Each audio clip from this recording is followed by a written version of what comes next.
Today on the Coach's Wife podcast, we have a very special guest. He opened his own business called Pick Six Academy, where he trained some of the best defensive backs in the state of Colorado, including a college All-American. When he was playing in college, he had one of the best cornerback careers at Adams State University in his tenure. After college, he made his way into the high school ranks when it comes to coaching, and now he's back at his alma mater coaching corners at Adams State University. Today, we welcome Coach Demari Reynolds to the Coach of White podcast. With the world of coaching evolving and the carousel always changing, we're going to sit down with some coaches and we're going to figure out what they coach, how they coach, and most importantly, why they got into this profession. My name is Kason Wilkinson, and I am your host of the Coach's White podcast. That was my Coach's Why.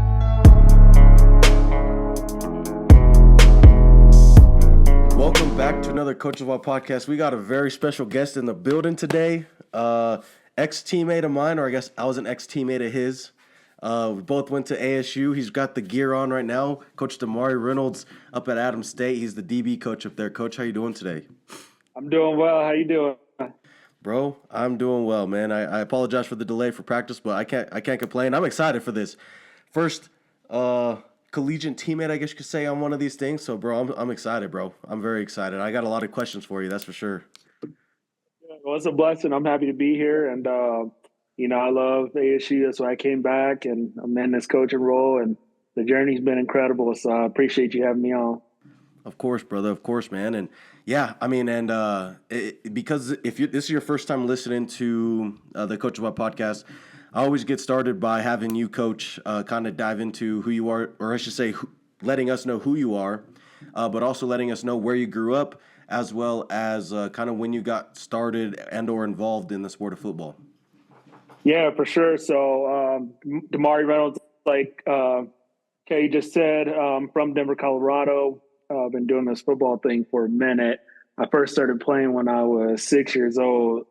So that's kind of when I got my wings and started tackle football, banging way back when for the Park Hill Blackhawks. And so, yeah, I mean, it's been a journey over 20 years of football. It's been fun, and now I'm on the other side of things, giving back. So, hell yeah! So, I've been doing this for a long time. And so you obviously grew up in Denver, right? That's where you grew up and played high school ball and everything. When did you, and as I already mentioned to you guys, he did play Division II football at Adams State, so I don't have to ask that question, but I will ask you this. When did you realize that you could compete at the next level, right? So, was it going against a team? Was it coaches coming to talk to you? I mean, when did you realize that, I can go play football at the next level? Yeah, so I was very fortunate, and I was a part of a great championship program at Mullen High School, playing for Coach Dave Logan. And so we won our first state championship my freshman year, which I got to contribute a little bit. And then year after year, we won 3 in a row. Ended up losing my senior year, but as I continued to develop and form relationships and just hang out with my teammates and stuff, you kind of start looking at the bigger picture, like, hold on, championships are a team accolade, but I'm doing a little something over here on the side, locking dudes up and taking out the best receiver. And so I started getting looked at my senior year by a bunch of schools. And, Coach Betty did his thing with helping us with recruiting and stuff. And so Adams came into the picture, a bunch of D2s, had a couple of D1s. And so I really took the initiative in that off season of my senior year to be like, all right, I got to start working out for real and get myself ready for this next level, because it's becoming a reality. In high school back then anyway, you used to just lift, go on about your day, do whatever. And now these dudes are serious about it, year-round training and stuff. And so I would say probably after that second or third championship, I kind of took a step back and looked at everything like, I could do this at a high level. And, that's kind of how that came about. I mean, you mentioned the difference between the kids back then, our age, and kids now, and there's definitely some differences, right? And like back then, let me start with this. I think that kids nowadays, you're starting to see more like prioritization or specializing in sports from earlier on, and I've had other coaches talk about this, and I personally think still being a multi-sport athlete really helps you when you get to that next level, right? But I feel like, in certain sports, but even in football specifically, right, you have all these camps, you have all these off-season 7-on-7s, you have all this stuff to get you on the map, and you're really focusing on football, which is great, right? But I also think that, taking a step away a little bit can potentially help you mentally get back on the grind whenever it's like, all right, basketball season or whatever other sport you're doing, quarterbacks playing baseball, right, pitching, whatever. Once that season's done, it's like, all right, now that you're able to dive back in even at a higher level because they took that step away a little bit. Yeah, no, I definitely agree. I mean, myself included, I was a 3-sport athlete, football, basketball, track, and you can kind of see how they interchange and correlate with your main sport, which for me was football. And even when I recruit, I ask dudes if they play more than one sport. I love recruiting track dudes, obviously, because speed, you got to have speed at corner. And then wrestlers as well, you got to be tough. Are you mentally and physically capable of enduring, or overcoming adversity? And so I love multiple sport athletes. And I even coached 7-on-7 for a while. And I think that's great for development purposes in the off season. It's not real football, but it's just something to get you moving around and, sharpen up your skills in your toolbox. So. Absolutely, yeah. I think that they all really play a factor into one another, especially if you take those seriously and do the little things in those sports, like you said, translate over, right? You did track and these other sports, basketball, right? Bunnies. You got to be able to, you better go for that jump ball, Yep. 50-50 ball in that corner, right? In the red zone. Otherwise you're going to get mossed. So you better be able to jump a little bit. So hell yeah. So as you were mentioning, right, like you had all these schools coming to talk to you and you're in your process. I mean, what was your recruiting process like, right? I mean, how were you feeling in that time? I mean, were you I wouldn't say overstimulated, but was it like overwhelming to you?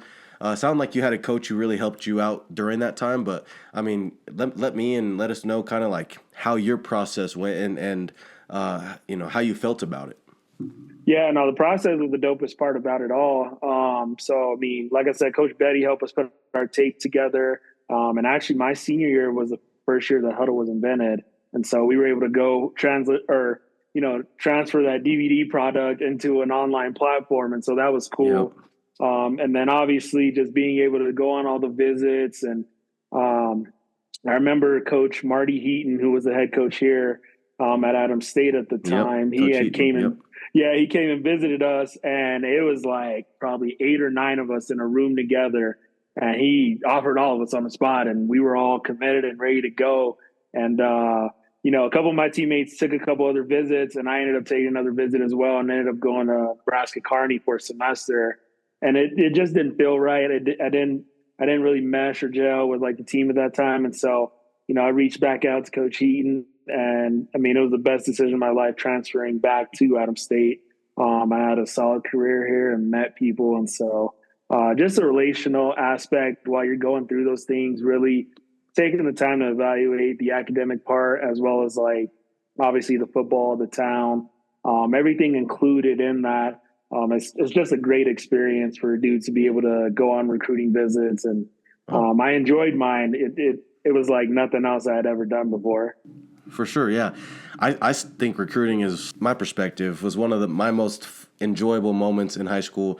It was just such a fun experience, and that's why as a head coach of a high school and just as a coach in high school, one of my favorite things is talking to kids about going to the next level and trying to build relationships with coaches to try to get kids from either my school or the area to go there, because for one, those kids deserve it, right? If they're working hard, doing all the right things, they can compete for that. But also, yeah, like you said, being able to travel is just a fun thing in general. And then seeing all these schools and their facilities and stuff on top of the free food.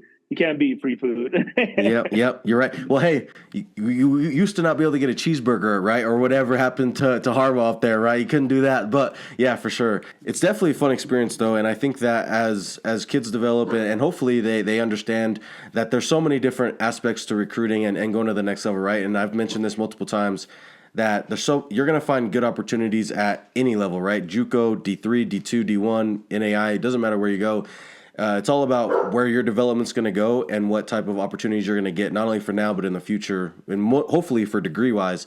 So I'm kind of jumping ahead a little bit to a question I'll ask a little bit later, but I'm going to ask you one simple question about this. But like being at a Division II school and knowing that RMAC is a very historic and prestigious, conference in Division II, do you find it easier to maybe get kids because you're an RMAC school, because you're competing with 3, 4, 5 of the best schools in the country every year, and is it easier to get them to come here and say, hey, you're going to be competing against these guys, or, whatever you guys are building at Adams, versus maybe if it was at either a different division or maybe a different conference? Yeah, I mean, it's kind of twofold. Me being an alum and someone who played at a high level here and had a lot of success, individually and as a team. I think, you sell it with, you're going to get a great education here. I got my bachelor's, I'm working on my master's right now. And so that's a really big selling point as well. You can come here and be who you are and be able to develop at a high level, right? So when I go talk to kids, I let them know, there's a reason I came back to do this coaching thing, is because I really love, where we're at as a university and in the Valley. There's so much opportunity to grow as a person and as a player. And so when we talk about development with these recruits coming in, we've got some of the nicest facilities in the conference. Like you mentioned earlier, it's a super competitive conference. And so I do my best to try and get those kids in here versus going over somewhere else. And, we just do a good job of making sure the kids understand you're going to come here, you're going to work hard, but it'll be all worth it in the end. For sure. Yeah. And, I agree. Adams State does have some really nice facilities, man. That weight room, and I haven't seen it since I left there. Right. I guess I did walk the athletic facility, I think last October, maybe it was earlier. It might have been earlier this year. I stopped by and said what's up to Coach Ram up there at Adams and talking to some of the wrestling guys. And so I did stop there and see that. So I didn't really have a chance to walk the whole thing, but some of it looks the exact same, but some of it does look really good, though. That's for sure. And the Valley, though, I like that you said that it's going to, you get to become a different person and you really get to grow, because if you're a city boy, Alamosa is a different vibe, right? If you're from LA or if you're from Florida, that Valley cold is no joke, right? So like you really have to learn how to overcome some of these things as an individual, not only outside of the sport, but suiting up in November in Alamosa is no joke, right? So you definitely have to mature and develop in different ways for sure. Yeah, and I mean, like you said, I was a city boy coming from Denver all the way out here, and it's a small, tight-knit community, but that's what I loved about it. You get to form these relationships with your professors and your teammates and your coaches and your peers, and so that's the great thing about it, is like people care about you up here. They're going to push you to always strive for more and just try and create excellence and get the most out of you. And so as a recruit, that's something that I wanted, and that's something I push back on our kids, is like, hey, you do this the right way, you're going to end up, loving it, and you'll come back like I did, in whatever capacity that is. So. Yeah, no, for sure. There's a lot of people that are actually still, even, like the head strength and conditioning, right? I think it's Connor, I believe. I don't know if he's still there. He actually moved on, but our strength coach right now is an alum who played here about 4 or 5 years ago. So okay, I got you. It's somewhere that you come, you love it, you either stay or you end up finding your way back at some point, and it's just one of those places. For sure, yeah, it really is. So yeah, I appreciate you diving into that too. Yeah, and by the way, I didn't really talk about Demari's like stats and stuff. And that's something that I might throw a little bit in the intro. You might have heard a little bit in the intro, but I think I could be wrong. So correct me if I'm wrong. But I believe Demari was one of the better, if not top, I don't know number, but one of the best corners that Adams State's had. I don't know if it's historically or like in a certain time. I think that's what I read. I can't remember it. You guys don't want to publish your stats like that. I'm trying to gas it up a little bit, but I believe that was something that I either read or might have seen you post or something like that. But is that accurate? Is that right? Yeah, I mean, I did well for myself, and it helps. I had dudes around me like Cario Brooks, James Ackle, Vince, all those guys. I mean, they pushed me as a young guy to step my game up, and so I did. And so when it was time for me to be the man, I was fourth in the nation in forced fumbles at one point. I actually did my thing blocking field goals, and then obviously, when you can lock a guy up backside and just tell him play man, and we'll do whatever over here. That speaks highly of yourself, and the rest of the coaches in the conference respect that, and so. I did well. Yeah, for sure. I respect the humbleness for sure. But yeah, I thought there were some stats in there that was pretty damn good for sure. They're out there. The tape's out there. If people want to go watch it, they can look it up. Yeah, Huddle. Hey, Huddle was a thing, so go check them out for sure. So then, was there ever a coach who made an impact on your life? And if so, and it could be more than one, right? It doesn't have to be just one, but what coach or coaches made an impact on your life? Who were they and why? So I got three that come to mind off the top. I'm gonna go back to high school again. Dave Logan, head coach. He was my head coach at Mullen High School. He's a head coach at Cherry Creek right now. But he was just someone who always looked out for me. During my playing days, and now especially in my professional career coaching, he's been someone who's helped me and kind of been a mentor and guided me. Really like a father figure to me. He's done a lot for me. Whether he knows it or not. And we talk all the time, and I ask him questions, and just a really humble, good human being. The next guy I would say definitely is Marty Heaton, the head coach that was here.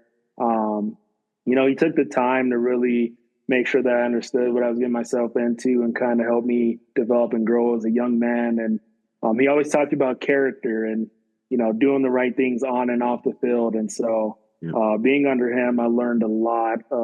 Just about myself and in general, just becoming a young man.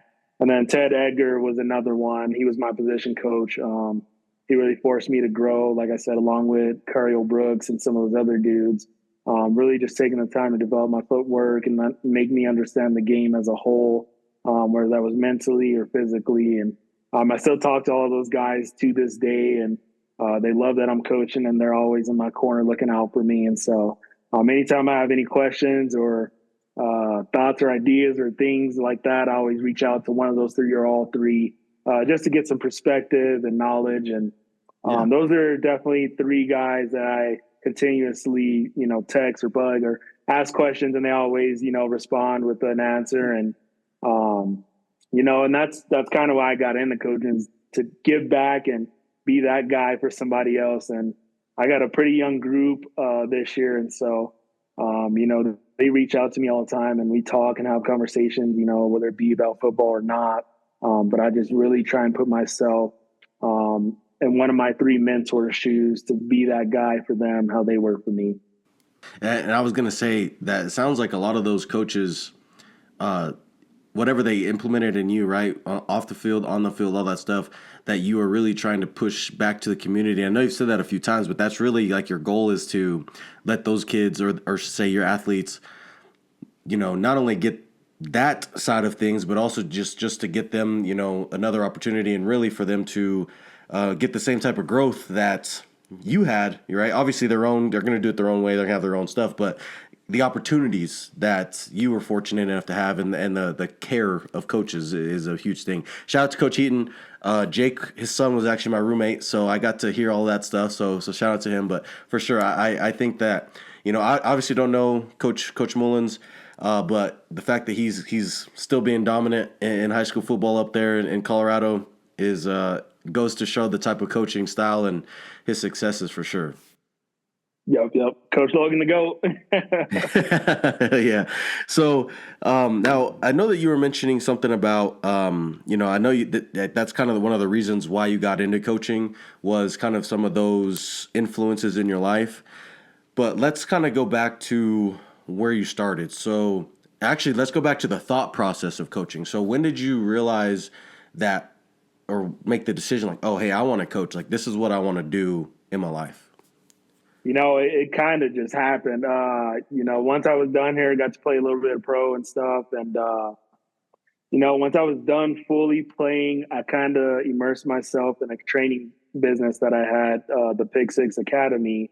And so what that was a training business where I was going to develop, the best defensive backs in Colorado. And had some great success with it. It got big. I ended up started training softball teams and all these organizations, and was about to, blow this thing up and really make it a huge thing. But I then kind of sensed like something was still missing to fill that void.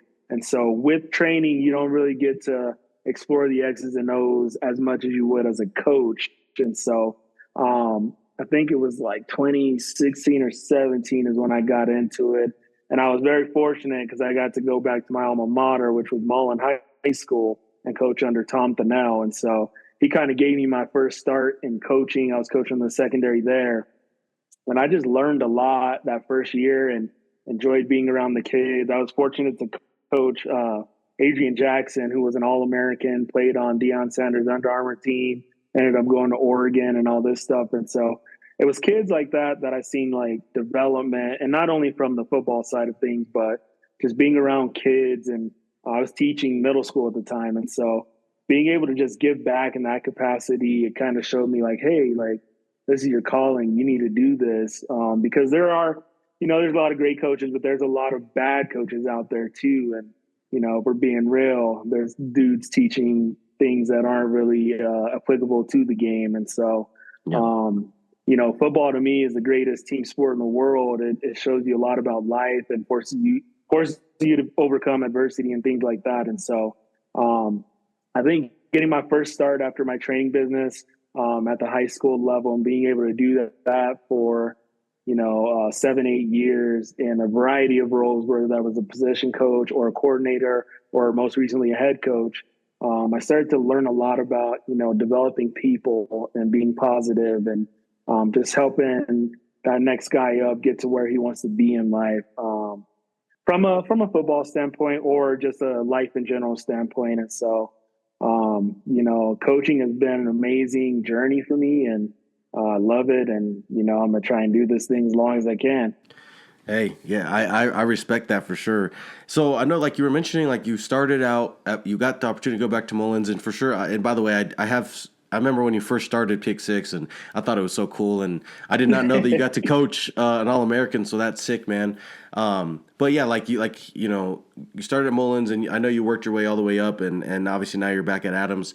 So I mean, what made you take the leap from high school to college? Was like college kind of always on your mind as like that's your end goal, or like it might not even be your end goal, but was that always something you wanted to get back to, or was high school something that you were going to be okay with doing, and then, it just kind of transpired to where you're at? No, I never even thought about college, honestly. I wanted to be like Coach Logan. I wanted to be the guy at high school. Once he retired, I'm the guy that, kind of started breeding, championships and creating or molding men into what they are. And, Coach Harrison being the head coach here, he was actually a position coach when I was playing still. And so he kind of worked his way up into the head coaching role. And I always kept in touch and watched Adams State from afar and stuff and supported.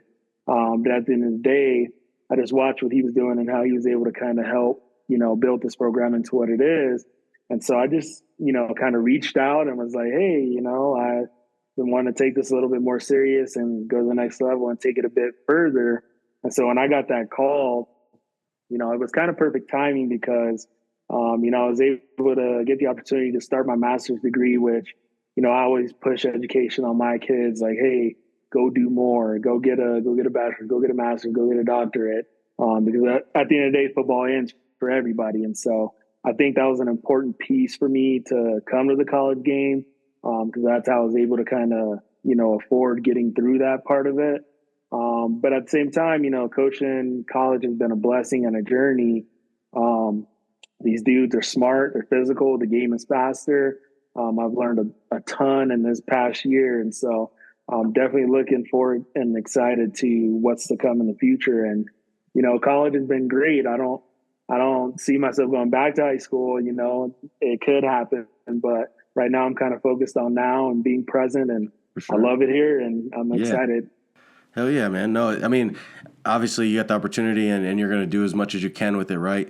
I can just tell the joy in your voice and your enthusiasm when it comes to, the opportunity that you're in right now, right? It's not every day you get a phone call that's like, hey, come and coach with us or whatever, right? It's usually a long drawn out process, normally having X amount of time at a certain level before you get the call. So I definitely understand that part for sure.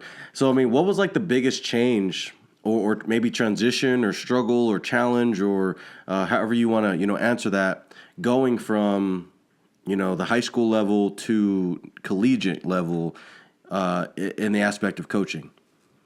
I'd say the biggest thing is, like I said, it's faster and it's more technical. At the high school level, you don't get as much time with the kids because, one, they are living at home with their parents and they got school and there's certain hours and stuff that you can meet with them during the day. Whereas here, I mean, it's a job. It's cutthroat. You got to win or you're out or whatever. And so, transitioning to really figuring out the X's and O's from a standpoint of it's more diverse and you got dudes from all over the country now. And so, and like you said, we play in one of the top conferences in the country. And so, the challenge for me this past year was just really making sure that I took the time to develop our guys from a footwork standpoint, from a mental capacity, watching film and making sure dudes are doing the right thing in the classroom and in the community and in their spare time. And so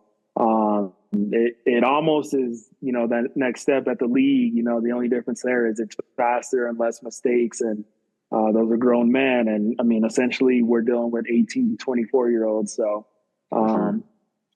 just making sure that you really hone in to making sure that you create those personal approaches with the kids. And, it's very technical, one false step and boom, it's magnified. Yeah. And so, just the technical aspect of it, making sure that you're very precise with everything that you do from an everyday standpoint and getting your work done. For sure. Yeah. And so like, I'm glad that you brought up like the cutthroat side of things.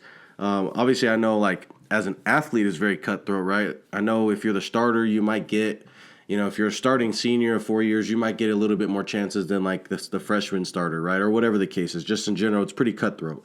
But I also feel like the show, like Last Chance U, did a pretty. I've talked to other coaches, right, of the junior college level of all of different sports, and a lot of them said that that's not necessarily how coaching is in general, right? It might have showed a little bit more of a bad rap than really might have been good, but in general, right, like coaching at JUCO showed that it's pretty cutthroat coaching wise, and I've also seen you were there for.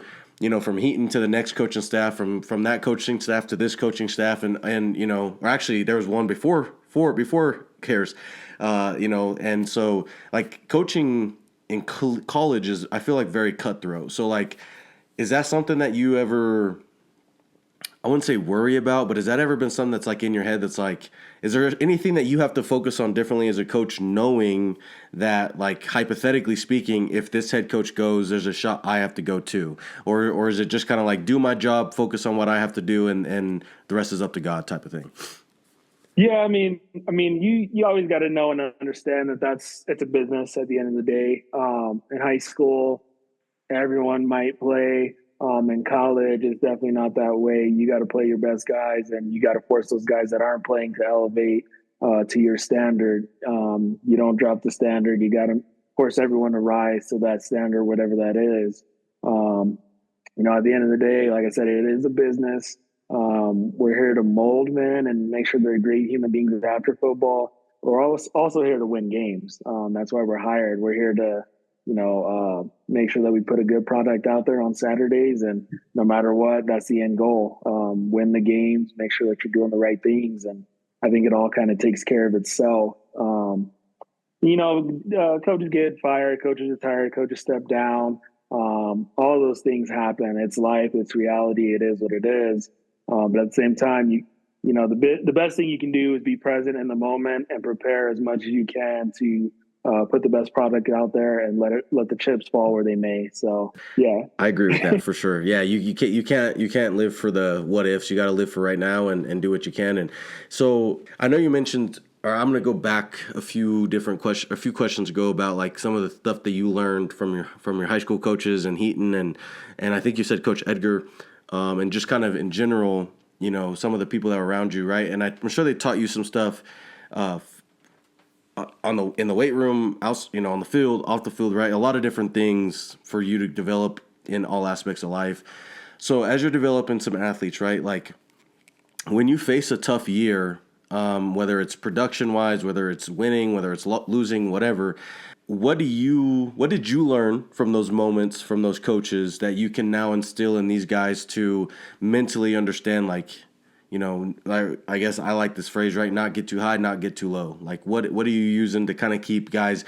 And to a second parter to this is knowing that in NCAA, right, especially Division II, transfer portals are still big. NIL, maybe not as big as like SEC and Power Fives and stuff, but those things are in Division II. Like, I guess to answer that first question, but now, like, on top of having those type of situations, how do you overcome or interact with knowing the transfer portals here as well as NIL and all those challenges as well? Yeah, I think the biggest thing you can tell your kids, go make a difference. Making sure they understand how can you separate yourself from the next guy. We're always taught that as coaches as well. Like, anytime you're getting hired or you have an opportunity to either elevate or do whatever, what are you doing to really stand out and apart from your competitors or your peers? Are you going the extra mile? Are you doing the little work? Are you doing the big things? Are you doing everything in between to stay even kill and make sure that you're putting your best foot forward? And so something I've kind of stayed grounded in is making sure that I come in, I grind, I'm either first in and last out, but just doing everything I can to make everyone else's job around me a little bit easier. So when it comes time, we're performing at a high level as a unit. And I know that I've made sure I've done everything I can to, ensure that we have the best product out there, as well as everything that we've done to prepare is right there in front of us. And so, the transfer portal, a free agency like the NFL, dudes are going to jump in, dudes are going to jump out, dudes are going to get seen, all that good stuff. But at the end of the day, do you fit with what we're trying to accomplish in this present moment? And so if you do, great. We'll take it. We'll develop you. We'll help mold you, and give you the best that we can to make you as successful as a person as possible. And if you don't, that's okay too. Go ahead and jump in that portal and find your new home. For sure, yeah.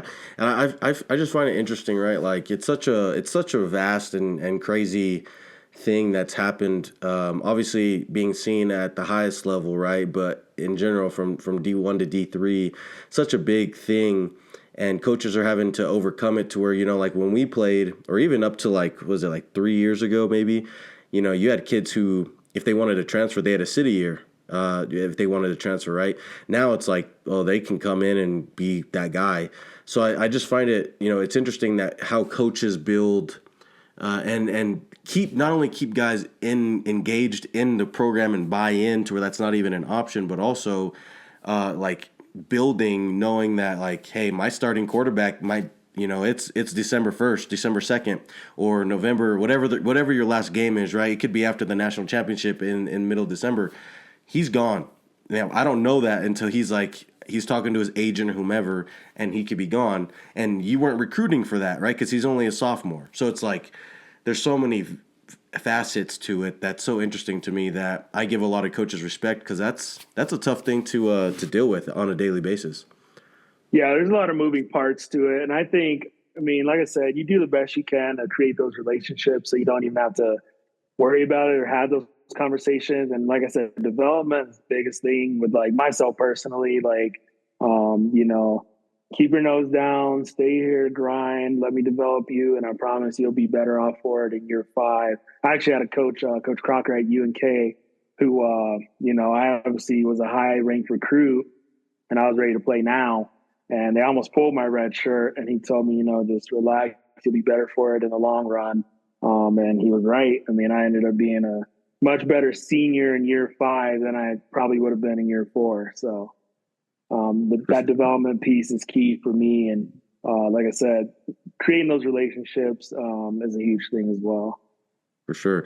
Yeah, making it feel like home and make them feel like even if they might have found, maybe if there's another option out there, it's not as good as what they got right now, right? Like the what does they say? The grass is greener where you water it, type of thing, right? Right. And it isn't And always greener on the other side. yeah, and I've heard stories of that, right? Like, and I don't mean to throw any shade out there, but like, DJU from Florida State, right? Like he was at Clemson and then he went to Oregon State, and Oregon State balled really well. And then at Florida State, because he chased the money and chased whatever, look at Florida State. Granted, I'm not a coach, so I don't know really. I mean, I'm a fan of the game. I played it, so I kind of see where their issues are, but I'm not in the X's and O's, right, like that. So I can't tell you, but I can tell you as like a quarterback production standpoint, he probably should have stayed at Oregon State if he wanted to go pro, right? Like that's just a fact. Yeah.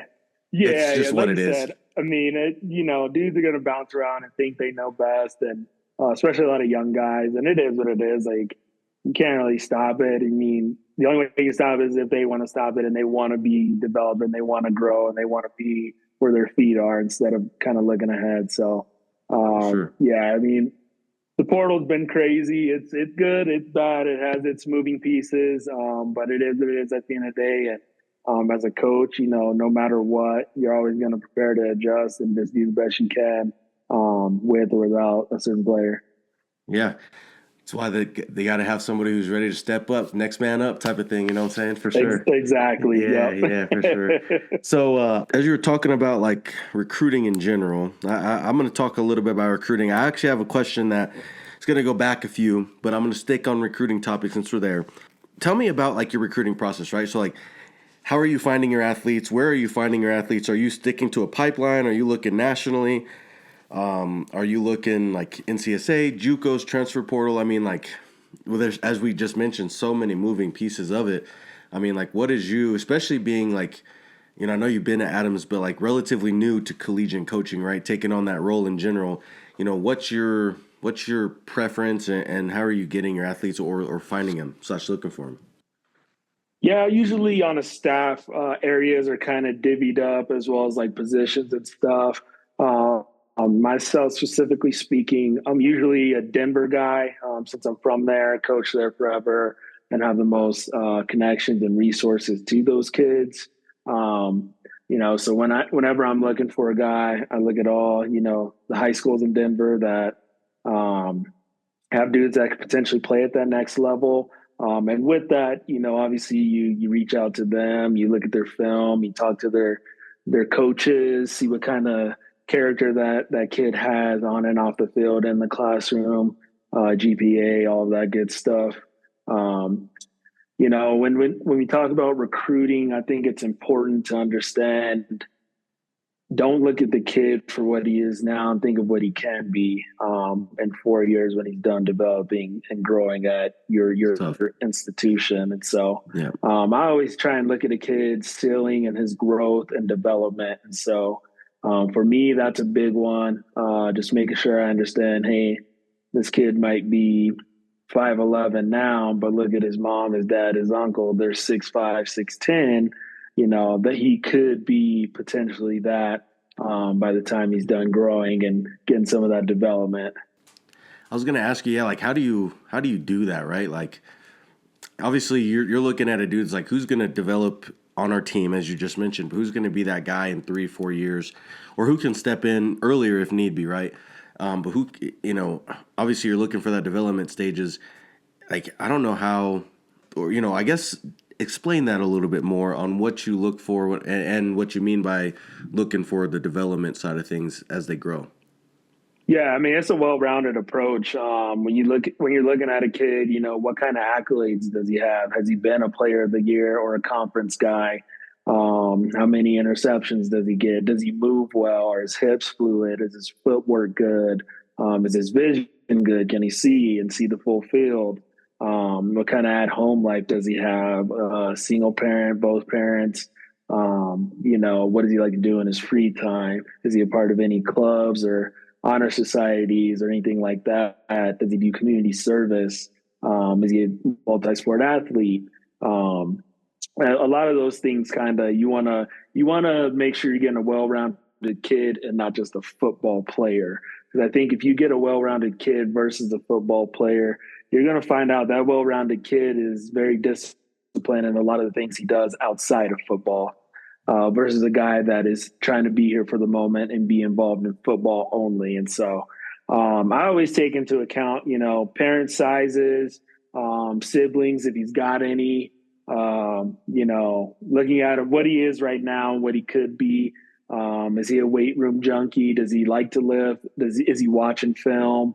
All of those things kind of play a huge part. And so, and then if you can evaluate him, get him on the field, get him moving, see it in real time. If you're able to go to a game, see how he interacts with his teammates, his coaches, the crowd, stuff like that. And so, I'd like to look at myself as a player's coach.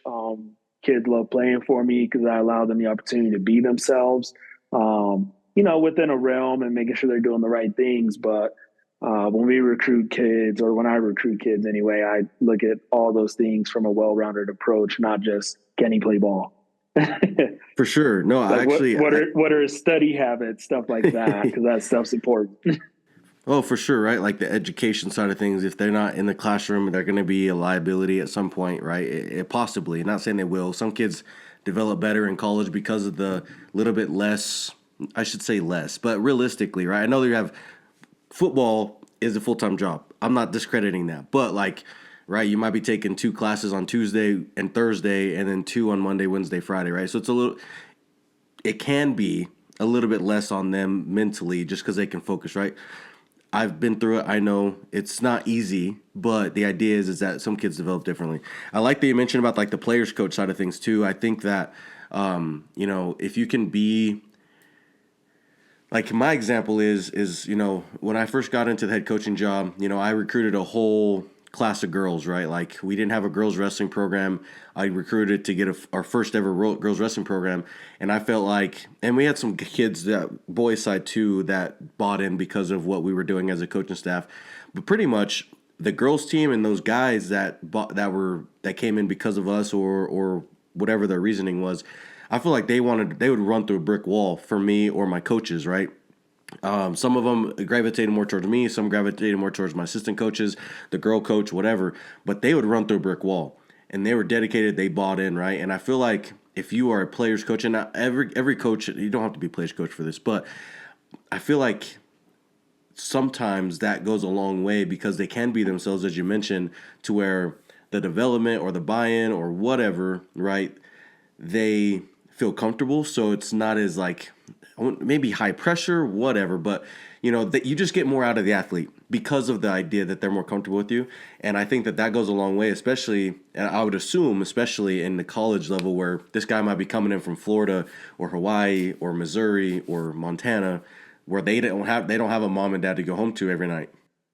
So being that coach makes a difference.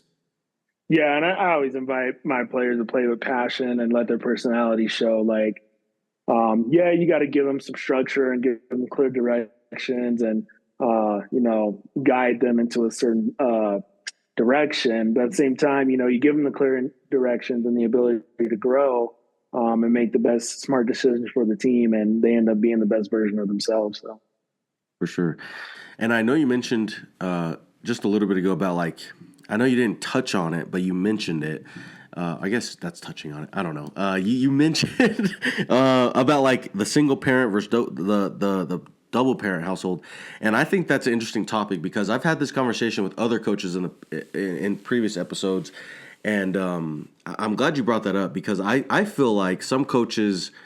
I'm gonna have you answer that first before I dive into it because I think it's an interesting thing. So, are you kind of focusing on and not to make it a single kid's out of it or vice versa, but is there one or the other that you guys kind of focus on more of versus the other? I wouldn't say focus more on one or the other. I would just think the approach is a little bit different. You got a single parent household kid. That kid is hungry. He's got nothing to lose. He's gonna grind. He's gonna get out. He's got something to prove and somewhere to go. He ain't got it all, and so he's trying to still get it. And so, I think vice versa with the double parent household. You might have a little bit more resources. You might have a little bit more support, a little bit more loving in nature or nurture, but It's a case by case situation to me. I was a single household kid, had a lot of support from other family, grandmas and coaches and mentors, stuff like that. But I was trying to get somewhere. So I was going to do whatever it took to get to where Facts. I'm going. Yeah. No, 100%. Yeah, I was a single household parent I was the only child in the single household as well. So like I definitely understand that. And I'm glad that you mentioned that because I guess where I was going to go with it at the beginning was I had a coach mention that some schools from he's been around it, that some schools focus on like the double parent because of some of the personality traits or some of the things that they may get versus like the single or the single household parent. You like you said, they're probably hungry. They might be a little bit more what's the right term?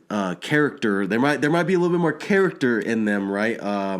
Feistiness or whatever that could potentially some coaches may take on as like a liability or whatever the case is. But I'm glad that you guys don't discriminate against athletes, but you guys can tell. Obviously, it all comes down to character, right? You might be able to see the same athlete. You might see that same feisty or same hunger in one or the other. But I can appreciate that you guys don't focus on one or the other, especially if it comes to a good athlete, right? A good athlete's going to develop, or I should say, hopefully develop, regardless of who's coming to the games or what they got back home, type of thing. Right. And those traits are going to be found, in both kids. It's just all about what fits your scheme, what's the best for them, and how we can make that mesh kind of grow and really mold that kid. For sure. Yeah, I agree. So I think this is one of my last recruiting questions for you. So like recruiting in today's world, you mentioned, or we've mentioned about like the transfer portal, all the stuff, all the pieces. But being an NCAA D2, right, and D1, you guys have a window that you're allowed to talk to athletes on.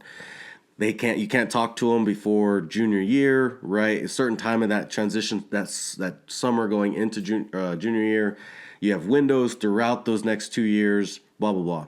So like, what's like the game plan? And you don't necessarily have to dive into it if you're going to give up too much sauce, but what's the like how do you navigate those windows, because really those windows are kind of short, right? Like I know there's like scouting periods, but actual whatever, like they're relatively short on a 12-month basis. So like how do you navigate that window as a coach? Yeah, the NCAA definitely limits our interaction and contact periods, whereas they give us scouting periods and dead periods and stuff like that.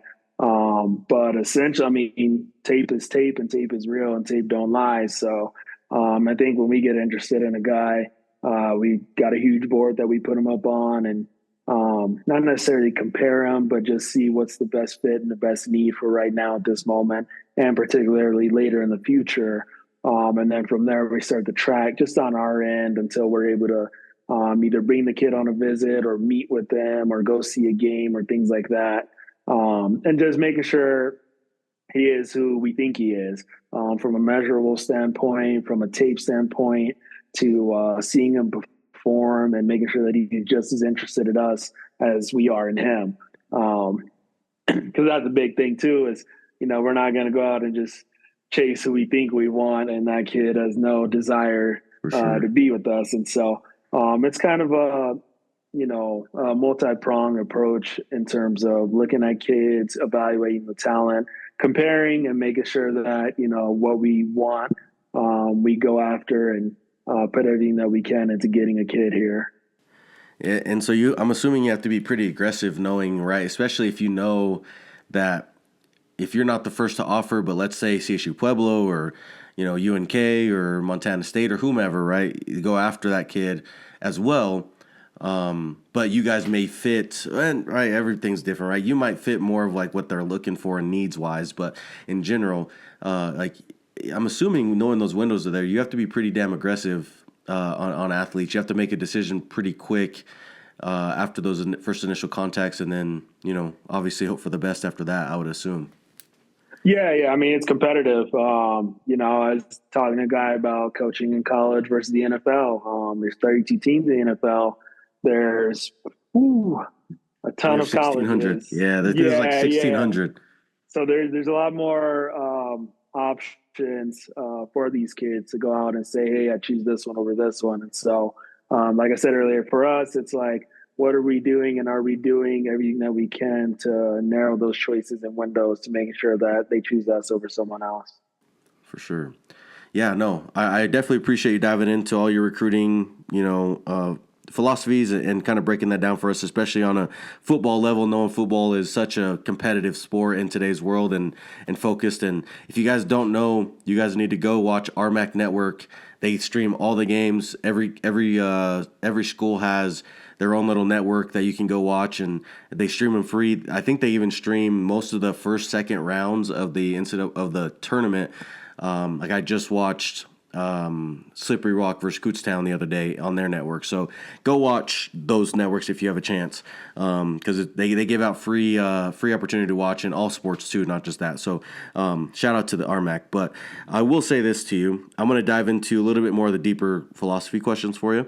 Because this is my favorite part, and this is what people stick around for. If you guys are still listening to this, make sure you guys HTB, hit that bell if you're on YouTube, like, subscribe, all the 9 yards. If you guys are an audio listener, Spotify, Apple Podcasts, PocketCasts, whatever, make sure you guys hit those stars, leave a review, say what you got to say, but whatever you say it with your chest because we want to hear it. Coach, I'm starting to get, yeah, hey, I appreciate I that. like it. Yeah, I like it. So how do you build a successful culture on the level of buy-in and mindset, right? Like you've been high school, college, you've been a part of good coaching programs. I don't know if you've been a part of a bad coaching program yet, but like high school level, you were on a successful team, all these things, right? So how do you build a successful culture on level of buy-in and mindset? Well, I think it's important. Something that I always try to do is empower my players with like goal-oriented strategies. And so I think it's important to set those things in front of them and force them to grow and challenge them too, to become the best version of themselves for the team. Something I always put out there is nothing bigger than the team, not me, not us, not one guy, but it's all about the team. And so just making sure to try and get these guys to buy in that, we have goals at the end of the year that we want to make sure that we've hit and have you done everything to get there.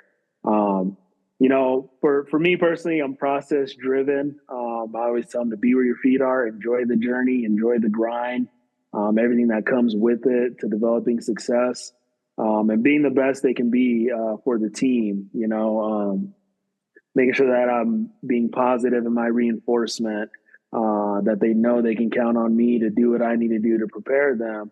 And at the same time, making sure that they put in the work, whether that's weight room, treatment, lifting up their teammates in the locker room, whatever that the case may be, making sure that we're all bought in on one common goal, and that's to win. So For sure.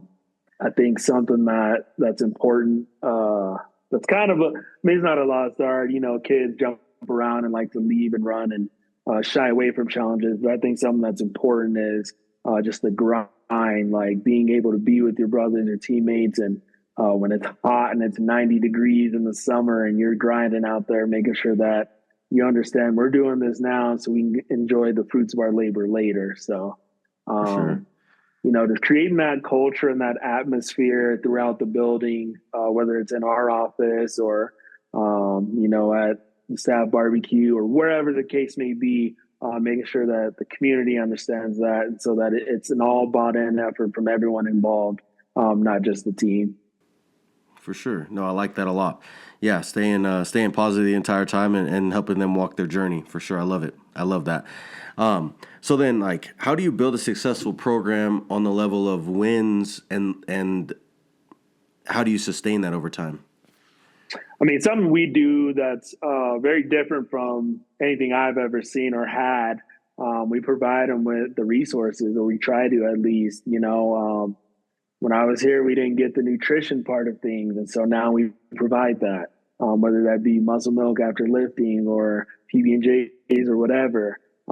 Game day, they're taken care of with like granola bars and snacks and Powerade and all these things. Yeah. And so They're spoiled now. it's a different day and age, but like I said, you water the seed, you'll watch it grow. And so I think you got to do things like that to go that extra mile, that extra inch, to put things Or invest is like the best way you can put it. You got to invest in your players in order to receive the outcome. And so once they know they're taken care of and they can perform at a high level consistently, that's kind of where you see those long-term effects happen, where you're winning over and over and creating that culture and establishing things throughout your program, year in and year out, and bringing others along. You force the lower tier guys to elevate, and now your C players are B players, your B players are A players, and you just continue that trend and figure out ways to be innovative in doing so. For sure. So how do you motivate your kids, right? Like I know the head coach, right? He'll come in before a game or middle of 2 days or whatever, right? And he's amped up. He's trying to, and I don't know necessarily, right? Not all head coaches are like that, but that's what you kind of see, right? They're the ones yelling and getting people amped up. But you spend a lot of time individually watching film. You're spending a lot of individual time on the practice field, right? Going through drills, each position, whatever. So like, how do you motivate your athletes in a way that might be separate from like, all right, it's game time, right? We're all doing this together type thing. But like on an individual or position, position individual level, how do you motivate your guys? I think the motivation happens Monday through Friday. Saturday, it's a little too late to become motivated. Sure. I think throughout the week, Monday through Friday, when we're putting in the work, it's sort of like a build up, like a roller coaster. You get into that top of the peak, and Saturday is the game. And so I just do little different things like create competition throughout the week, make sure that my group is well prepared. So on Saturdays, they feel confident, they're playing loose, their mind is clear. And at the end of the day, I mean, developing people. They know that you got their back. They'll run through a brick wall, like you said earlier. Just finding little different ways to spark a little bit something here and there, and ultimately get them ready for the game on Saturday. 100%. Yes, sir. So do you have any tips or tricks? Oh, by the way, I think that's huge, right? Getting kids to be motivated throughout the week is the way to do it, right? And I've mentioned this before. If they're not mentally or physically or energetically ready Monday through, in my case, right? Like wrestling you could be wrestling on Tuesday, Friday, Saturday, or Wednesday, Friday, Saturday. Like there's multiple throughout the week. But in general, right? In football or in any sport, that's one game a week. But I guess, like I said, in general, if they're not prepared in those three aspects leading up to that day, that whole week, I wouldn't say is ruined, but it's kind of pointless on the level of like, you're not going to be ready to come out here and go to battle. So I do think that, that's a very important piece to finding success.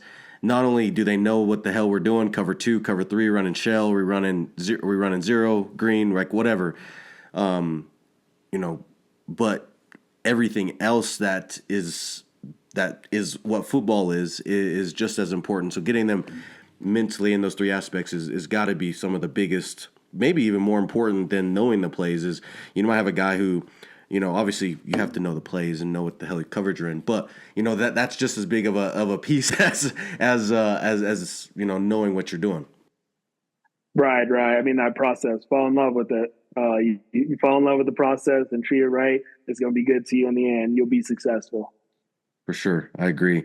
So do you have any tips or advice for new or struggling coaches? And this could be for just coaching in general. It doesn't have to be collegiately. It doesn't have to be go towards high school. You could just say it. You can answer however the hell you want. But just for coaches in general, what kind of advice do you have for them? I would say get to know your players outside of your sport. Do things with them. Something I try and do is either feed my kids or take them bowling or do something outside of the sport because, again, you get burnt out with your sport and it's a lot of time and hours and days and everyone needs a break here and there. So just really putting in that effort to get to know your kids on a relational aspect because then they know when you're coaching them hard, you got their best interests in mind. And so, getting to know your kids outside the sport, putting everything you can into the task at hand, not worrying or thinking about anything else other than the focusing on what is the objective and goal right now. Is it, getting these scout cards done? Is it preparing practice? Is it getting the field ready for game day on Saturday? Honing in on what it is that you need to get accomplished in that moment every single time, I think is something that a lot of coaches can take with them, especially when they're going through the process of the grind. It's For sure. it's different. So It is. No, it really is. But yeah, I mean, being in that space of like I said, being a player's coach, right? Doing those things outside of the grind is important to get them to buy in. So I agree. I like that one. So this is my last coaching philosophy question. I have a few more for you. To kind of, I like to end on a little bit of a lighter note, but this is my personally my favorite question. It's also the name of the podcast is, why do you do this? What's your coach's why? Man, because that's a loaded, but it's a good question. It's a good question. I think the biggest reason I do it, I got two. Obviously, one is because I love the game of football. It's done a lot for me. It's allowed me the opportunity to mold young men as well as create relationships when I was playing, lifelong relationships with my brothers. It affords you the opportunity to go see things and experience different levels of adversity. And so it's always funny when people ask me that.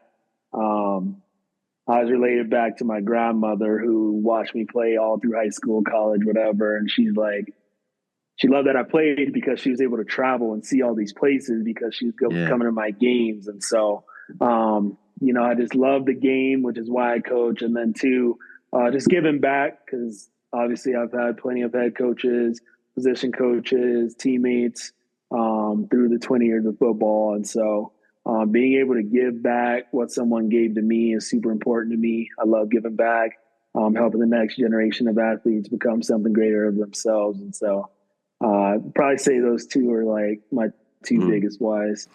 Yep. I love it. I like that right there, bro. Hell yeah. I like it.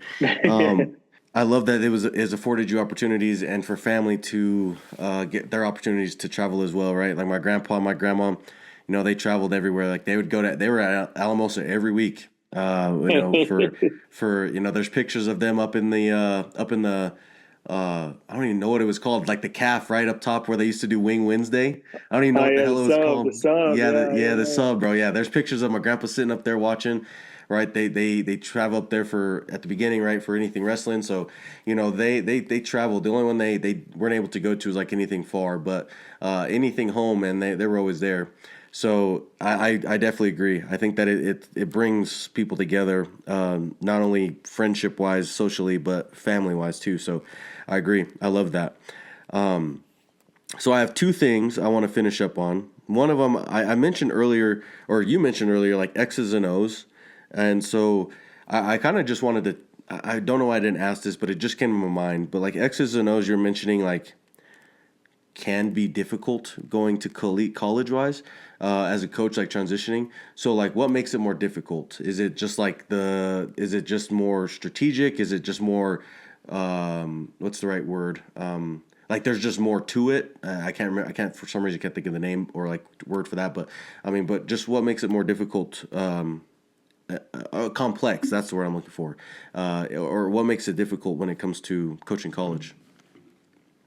I think you got to be more schematic in your approach. I think at the high school level you can win with a few good guys that kind of take over a game. At the college level, there's a lot more guys that are better, and so dealing with the X's and O's, you got to know your playbook. You got to know all your checks. You might have a variety of checks for one call. And, depending on what you see, you might check out of that. And so, just being able to adapt and adjust to the game and all the facets of that, it's a lot faster. And so you got to be able to adjust on the fly and get dudes lined up right away, especially when teams go tempo. You got to know your stuff. And so fall camp's a great time and place to learn all that stuff and get used to the speed of it. But for the most part, I would say, just the little nuances within the playbooks, depending on what you're running. Some guys keep it simple. Some guys like to get complex and Yeah. have a lot of different, options to go to. But at the end of the day, I think it just depends on what scheme you're in. And, I'm a film junkie. I love getting in the playbook. I love drawing Yeah. stuff up. I love just all the little things with plays and charting and all that stuff. So I don't mind it, and I was able to adjust fairly quickly. I mean, you have to as a coach. So just the game is a lot more schematically challenged at this level sure. versus saying, "Hey, go run this." Yeah, I definitely understand for sure. Yeah, I'm glad that you mentioned like the playbook thing. I remember I actually just found a playbook for me, like when I was probably like 6 or 7 years old. Like I started playing Madden and stuff. So like this would be cool, like offensive like scheme here or whatever, defensive scheme. So it's funny that you mentioned that because I also love the idea of film and really just like understanding what you're doing and who you're playing. And in wrestling we don't really have. I mean, you have film to like kind of have an idea of what you're going to be going to, but really, right, like it's all about feel and what you see. So like this guy could be a low single or a high crotch or double or whatever they're doing type of guy, but that doesn't mean he doesn't know how to do this, or this, in a 1 second, oh, this is open type of thing. So, you could be prepared for it and you can know how you wrestle, but it's also, like football, it's very, I wouldn't say I wouldn't say repetitive, but you kind of see like trends in football, right? Like if they have a whatever, right, a Morgan Fox D lineman, they're probably gonna they're gonna have somebody. They're going to have some sort of blitz, probably a lot to his side, right? Or if you have a huge offensive line, they're probably going to be a run team. Whatever the case is, there's trends, right? If you have a Lamar Jackson style a quarterback, they're probably going to be scrambling. So there's definitely trends to it, but I definitely can appreciate that you are a X's and O's guys for sure, and you love that because that probably takes up a lot of your time for sure. Yeah, and I mean the game is cerebral. It's all relatively the same. It's just this guy's calling it this versus this, so the terminology is a huge thing as well. For sure. You have a 50, and I had a coach on here. He was the head coach at Butler Community College, and he said, we have a 50-50 shot to win the game before Saturday, but what are we going to do to skew it our way leading up to that game, and what opportunities and or mistakes are we going to make to either go our way or that way, right? So even though you might have the right game plan, it's a matter of how the game shakes out, right? The ball is you never know, right? There's a lot of things that go into it for sure. So hell yeah. So I have this question for you. What is the best high school states for football? What state has the best high school football? And now, hey, I know what you're probably going to say, but I want you to be realistic here. Okay. I'm going to give you two answers then. All right. First, I'm going to say Colorado. I knew it was gonna say. I knew you were gonna say it. I knew it. Right. All right. So what's the other one? Man, you got to go with one of the big three. I think that being Cali, Florida, Texas. I'm probably gonna go with Texas. Hell yeah, brother. You just see some different level of competition out there. I will say this to you. I better not catch you at the Purple Pig, bro.